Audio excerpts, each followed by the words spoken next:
আমি নামাজের ক্ষেত্রে শুধু ফরজগুলো পড়ি, যেমন ফজরের 2 রাকাত, জোহরের 4 রাকাত, আসরের 4 রাকাত, মাগরিব 3 রাকাত, এশা 4 রাকাত এবং বিতির 3 রাকাত পড়ি। এক্ষেত্রে আমার নামাজ কি কবুল হবে? দেখুন, শুধু ফরজ পড়েন এই ভাই, সুন্নত পড়েন না, নামাজ হবে কিনা? উত্তর হলো, শুধু ফরজ পড়লে ওয়াক্তের দায়িত্বটা আদায় হবে। জোহরের ফরজটা পড়লেন, জোহরের ওয়াক্তের দায়িত্ব আদায় হলো, কিন্তু এটা পরিপূর্ণভাবে হলো না, ত্রুটি থেকে গেল। আপনি তরকারি খাইতে চাইলেন, তাহলে আপনার তরকারি খাইতে হলে সবজি লাগবে কাঁচা, পানি লাগবে, তেল লাগবে, পেঁয়াজ লাগবে, মরিচ লাগবে, লবণ লাগবে, ইত্যাদি ইত্যাদি লাগবে। এখন আপনি পানির মধ্যে কাঁচা সবজি সিদ্ধ করে রান্না করে নিয়ে আসলেন, লবণ, তেল, হলুদ কিছুই দিলেন না, তাহলে এটাকেও সবজি বলা যায়, কিন্তু এই সবজি কেউ খাবে না, আপনিও খাবেন না। ঠিক না ঠিক? 5 ওয়াক্ত ফরজ নামাজ এটা পূর্ণতা পাওয়ার জন্য এর আগে পরে যে সুন্নত নামাজগুলো আছে সেগুলো হলো এরকম। এগুলো ছাড়া ওই নামাজটা হয়ে যাবে, ফরজ আদায় হয়ে যাবে, ওয়াক্তের ফরজ আদায় হয়ে যাবে আলহামদুলিল্লাহ, মাগার আপনার নামাজটা পরিপূর্ণ হলো না। মনে রাখবেন, সুন্নত নামাজগুলো কেন, এই যে 5 ওয়াক্ত নামাজের ফজরের আগে 2 রাকাত সুন্নত আছে, জোহরের আগে 4 রাকাত, পরে 2 রাকাত আছে, মাগরিবের পরে 2 রাকাত আছে, এশার পরে 2 রাকাত আছে, এই যে সুন্নত নামাজগুলো আছে এগুলো কেন জানেন? এগুলোর অন্যতম উদ্দেশ্য হলো যাতে করে মূল নামাজটা আমাদের সুন্দরভাবে হয়, তার জন্য প্রস্তুতি। আগেরগুলো হলো প্রস্তুতিমূলক আর পরেরগুলো হলো পরিপূরক। সুন্নত আগেরগুলা প্রস্তুতিমূলক, পরেরগুলাকে বলতে পারেন পরিপূরক, আর সবগুলাকেই অন্য অর্থে পরিপূরক বলতে পারেন। পরিপূরক মানে কি? ধরুন আপনি কোনো একটা সরকারি অফিসে খুব গুরুত্বপূর্ণ একটা কাজে যাচ্ছেন, এনআইডি কার্ডের ফটোকপি লাগবে, জন্ম নিবন্ধনের ফটোকপি লাগবে, খুব জরুরি একটা কাজ, আপনার বিদেশ যাওয়ার মতো ব্যাপার, ভিসার মতো ব্যাপার। আপনি ফটোকপি নিয়ে যখন যাবেন, ফটোকপি সাধারণত এনআইডি কার্ডের ফটোকপি যদি একটা লাগে, আপনি কয়টা নিয়ে যাবেন? একটাই নিবেন না 2-4টা নিবেন? বুদ্ধিমান মানুষ হলে 2-4টা সাথে নিয়ে যাবে। কেন?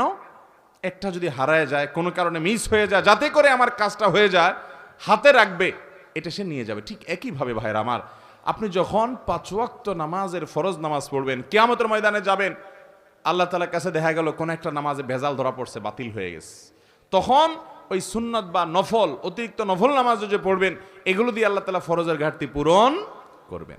সেই সাথে আপনি আগে যখন সুন্নত পড়বেন, তখন মূল ফরজটা পড়তে আপনার সুবিধা হবে, মনোযোগ থাকবে। নবী করিম সাল্লাল্লাহু আলাইহি সাল্লাম ফরজ নামাজের আগে পরে সুন্নত নামাজগুলো কখনো ছাড়তেন না, নিয়মিত পড়তেন। আপনি কিভাবে নিয়মিত ছাড়েন?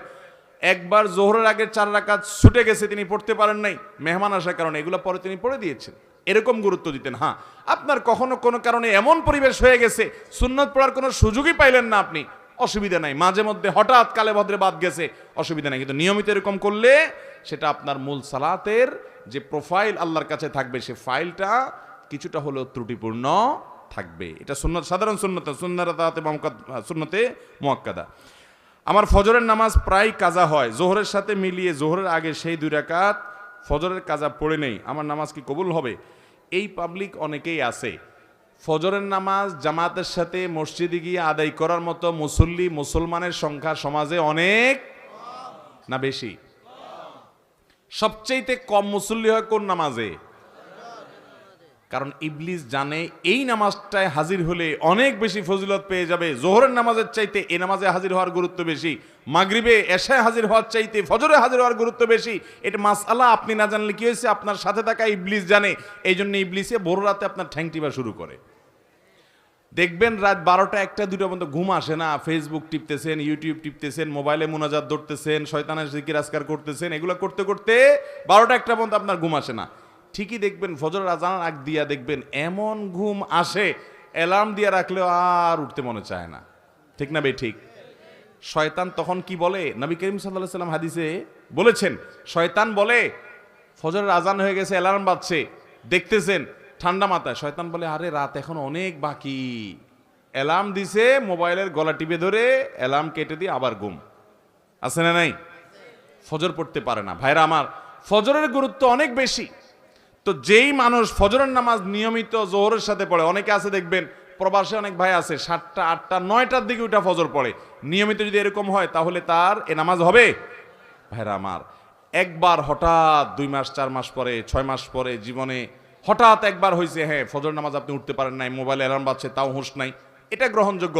নবী সাল্লাল্লাহু আলাইহি সাল্লামের জীবনে একবার ফজর কাজা হয়েছে। কয়বার কাজা হয়েছে? একবার।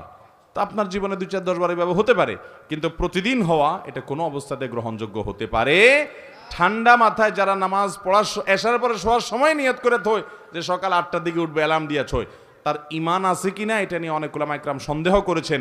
কারণ হলো ঠান্ডা মাথায় সে নামাজ পড়বে না, পরিকল্পনা করে সে শুইছে। আল্লাহ তাআলা আমাদেরকে ফজর নামাজ গুরুত্ব বোঝার তৌফিক দান করুন। আমি নিয়মিত তাহাজ্জুদ পড়ি এবং বিতির তাহাজ্জুদের পরে পড়ি, কিন্তু হঠাৎ মাঝে মধ্যে ঘুম থেকে ওঠার সমস্যার কারণে ফজরের আজান হয়ে যায়। এমত অবস্থা বিতির পড়ার হুকুম কি? যদি আপনি ভোর রাতে উঠার ব্যাপারে প্রবল সম্ভাবনা না থাকে তাহলে বিতির আপনি রাখবেন না, বিতির আগে পড়ে ফেলবেন। হ্যাঁ, আপনি নিয়মিত তাহাজ্জুদ পড়েন, আল্লাহ তৌফিক দেয়, তাহলে আপনি বিতির পড়েন। হঠাৎ একদিন ছুটে গেছে, ফজরের আজান হয়ে গেছে, তাহলে তারপরেও বিতির পড়লে আদায় হয়ে যাবে। ঢোলবাঁশি বাজিয়ে কবর দেয়া হচ্ছে, এরকম একটি ভিডিও দেখেছি ইউটিউবে, এ ব্যাপারে বললে ভালো হতো। ঢোলবাঁশি বাজায় আবার কবর, একটা গানই আছে এরকম, আমিও দেখছি ভিডিওটা, কি জানি, মরণকালে ঢোলবাঁশি বাজাইও,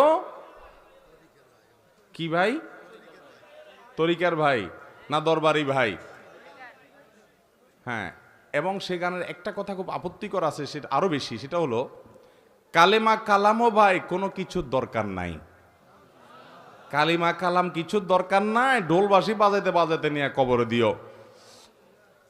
আল্লাহ মাফ করুক, এই হারাম কাজ করতে করতে যার দুনিয়া থেকে বিদায় হয়, সে দুনিয়াতেই জীবদ্দশা জানতো যে তার যে সমস্ত আশেপাশে সাঙ্গপাঙ্গ আছে তারা ঢোলবাঁশি পিটাতে পিটাতে তারা নিব কবরে, হাসরে আজাব যখন হবে আল্লাহ জানে, ফেরেশতারাও কি ঢোলবাজি দিয়েই ফিরবে কিনা আল্লাহ জানে। ভাইরা আমার, নবী সাল্লাল্লাহু আলাইহি সাল্লাম বলেছেন বয়স্ত লি আকসিরাল মাজামির, এই সমস্ত বাদ্যযন্ত্র এগুলো দুনিয়া থেকে এগুলো বিদায়ের জন্য আমি আসছি, এগুলা শয়তানের অস্ত্র, এগুলো হারাম। অতএব ইমানদার জীবদ্দশায় যেটা করতে পারেন একটা মানুষের মৃত্যুর পর তাকে বিদায়ের সময় বলে কালিমা কালামই দরকার নাই। কালিমা কালামই যদি দরকার না থাকে সে মুসলমান কিনা সন্দেহ। মুসলমান কিভাবে কালিমা কালামের দরকার নাই, ঢোলবাজি হইলে তা চলবো? আমরা তো কালিমা কালাম পাইছি কোরআন থেকে, হাদিস থেকে। এর ঢোলবাজিটা কে দিল? কে দিছে বলেন? শয়তান দিছে। তো শয়তানের এই জিনিসটা নিয়ে যদি কবরে যায়, মায়ের কি পিঠে পড়বে না নিচে পড়বে? আল্লাহ আমাদেরকে এই সমস্ত পাগলামি ছাগলামি, এই সমস্ত শয়তানি থেকে বেঁচে থাকার তৌফিক দান করুন। কত পাগলামি যে দুনিয়াতে আছে, এসব না দেখলে বোঝার উপায় নাই। আল্লাহ আমাদের সমস্ত ভাইদেরকে হেদায়েত দান করুন।